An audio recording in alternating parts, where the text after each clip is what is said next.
un exercice électoral. Cet exercice électoral a eu lieu dans un climat de peur et a été marqué par une faible participation, visible par et reconnue de tous. Mais avant tout propos, permettez-moi de m'incliner respectueusement devant la mémoire de tous ceux qui ont perdu la vie pour avoir osé exprimer leurs opinions, ainsi que le leur permet la Constitution ivoirienne. À leur famille, j'adresse mes plus sincères condoléances, ainsi que celles du PDCI RDA. Un membre des forces de l'ordre a aussi perdu la vie pendant ces malheureux événements. J'adresse nos condoléances attristées à sa famille et à ses proches. Mes pensées vont aussi à tous les blessés, à tous ceux qui ont perdu leur maison et leurs biens, et à ceux qui sont emprisonnés, certains pour s'être opposés au 4e mandat, d'autres pour avoir dit ce qu'ils pensaient, et d'autres encore sans aucune raison visible. À leur famille, nous apportons notre compassion, notre soutien, et notre promesse solennelle de lutter pour leur libération par tous les moyens légaux disponibles. À toutes et à tous, je souhaite exprimer ma gratitude pour votre patience, pour votre courage et pour votre foi inébranlable en la démocratie. Merci de tenir bon, merci de croire en notre idéal de nation et de refuser d'accepter que les voix de millions d'Ivoiriens soient réduites au silence.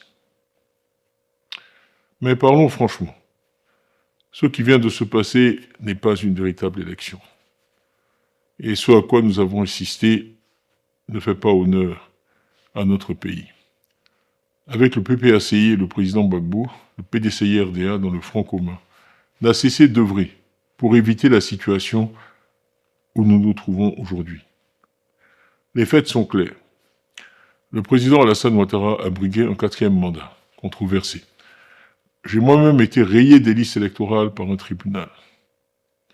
D'autres figures de proue de l'opposition, au premier rang desquelles Laurent Gbagbo, Afine Guessan, Vincent Toby Irié, Assalé Tiemoko et beaucoup d'autres, ont également été empêchés de se présenter.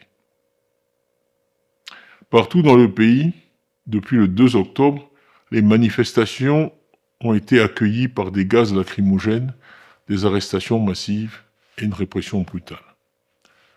Au 25 octobre, les autorités faisaient état de plus de 700 personnes arrêtées, de dizaines de personnes gravement blessées et de vies perdues.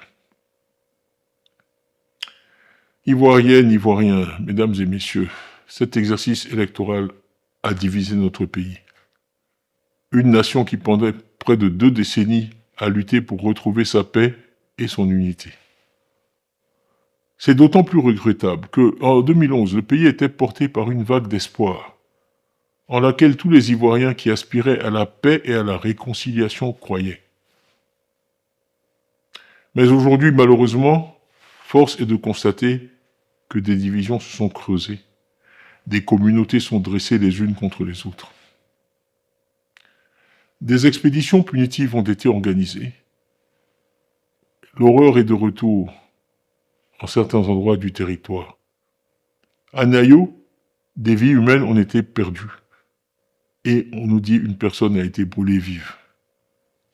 Nous avions pensé que le spectre de ce type de violence ne reviendrait jamais. Mais il semble que nous nous sommes trompés. Au lieu de nous rassembler, nous nous sommes divisés autour de cette élection et avons reculé dans la construction d'une véritable nation ivoirienne. Nous avons été nourris de slogans dont le plus ironique, compte tenu de la réalité à laquelle nous sommes confrontés aujourd'hui, semble être de vivre ensemble. Nous tenons tous à la stabilité du pays. Message du Front commun. Tidjane Thiam brise le silence ou une élection, 1000 questions. Il est des nuits où le silence pèse plus lourd que les cris. Des matins où le soleil se lève sur un pays qui ne sait plus s'il doit sourire ou pleurer. En Côte d'Ivoire, le 25 octobre 2025, les urnes ont parlé. Mais la question demeure, ont-elles vraiment dit la vérité du peuple? Ou celle du pouvoir? Ce soir, l'Œil d'Afrique TV ouvre un nouveau chapitre. Pas pour juger. Pas pour condamner. Mais pour comprendre. Pour écouter la voix d'un homme Tidjane Thiam, ancien ministre, banquier, héritier politique d'Houphouët-Boigny qui ose dire. Ce qui vient de se passer n'est pas une véritable élection. Des mots lourds, prononcés dans un pays où chaque phrase peut devenir un combat. Alors, que s'est-il réellement passé? Et que reste-t-il, quand la démocratie chancelle sous le poids de la peur? Il y a quelques années encore, la Côte d'Ivoire rêvait. Elle rêvait de réconciliation, de progrès, de cette promesse de paix qu'on appelle le développement. Après des décennies de blessures, de guerres, d'exil et de rancune, le peuple aspirait à une seule chose, respirer. Mais l'espoir, parfois, se perd dans les méandres du pouvoir. Ce 25 octobre 2025, la nation ivoirienne s'est rendue aux urnes, avec cette foi fragile que tout pourrait changer. Les files d'attente devant les bureaux de vote étaient plus courtes qu'à l'accoutumée. Les regards étaient méfiants. Les voix, timides. Et déjà, dans les quartiers des Abobo, de Bouaké, de Daloa, des murmures montaient. Est-ce encore une élection, ou juste une cérémonie? Certains parlent d'un 4e mandat. D'autres parlent d'un devoir de stabilité. Entre ces deux vérités, la démocratie cherche son souffle. Puis, dans un silence de plomb, Tidjane Thiam prend la parole. Sa voix est calme, posée, presque professorale. Pas de colère. Pas d'insulte. Mais une vérité nue, comme un miroir tendu à la nation. Ce qui vient de se passer n'est pas une véritable élection. Derrière cette phrase, tout un peuple comprend que l'homme ne parle pas seulement des urnes. Il parle de confiance perdue. Il parle de peur. Il parle d'une démocratie qui, peu à peu, s'efface sous la contrainte. Thiam rend hommage aux morts. Aux blessés. Aux familles brisées. Il parle de ces jeunes qui ont cru qu'exprimer une opinion était un droit. Et qui ont découvert qu'en politique, certains droits coûtent cher. Il évoque la justice, le dialogue, la réconciliation. Ces mots rappellent ceux d'un autre temps. Ceux des Houphouët, ceux de Mandela, ceux des bâtisseurs d'âmes. Et dans le souffle de ces phrases, beaucoup des Ivoiriens se reconnaissent. Fatigués. Blessés. Mais debout. Pendant que certains célèbrent une victoire écrasante. D'autres comptent leurs pertes. Des bus brûlés à Abidjan, des maisons incendiées à Nayo. Des visages en larmes dans les quartiers populaires. Plus de 700 arrestations, dit-on. Des vies perdues, des familles disloquées. Le pouvoir parle de sécurité. L'opposition parle de répression. Et au milieu de tout cela, le peuple. Ce peuple qui voulait simplement voter, travailler, vivre en paix. Une partie du pays voit en Alassane Ouattara le garant d'un ordre, d'une stabilité économique. Une autre y voit le symbole d'une continuité sans fin. Mais la vérité, c'est que tous ressentent la même chose, la fatigue. Fatigue de promettre la paix, sans jamais la trouver. Fatigue de voter, sans jamais choisir. Fatigue de parler, sans jamais être entendu. La démocratie, disait-on, n'est pas un don. C'est un combat de chaque jour. Et ce combat, la Côte d'Ivoire le mène depuis trop longtemps. Depuis 2011, le pays marche sur un fil, celui du souvenir et de la peur. Chaque élection ravive les cicatrices du passé. Chaque victoire semble se payer d'un nouveau silence. Tidjane Thiam appelle au dialogue. À l'unité. À la justice. Ces mots résonnent comme un serment. Ensemble, nous retrouverons notre démocratie.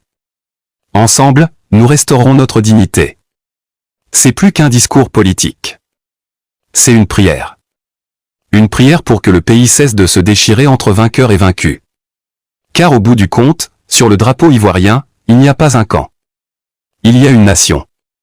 Et si cette élection, malgré ses blessures, était le début d'autre chose?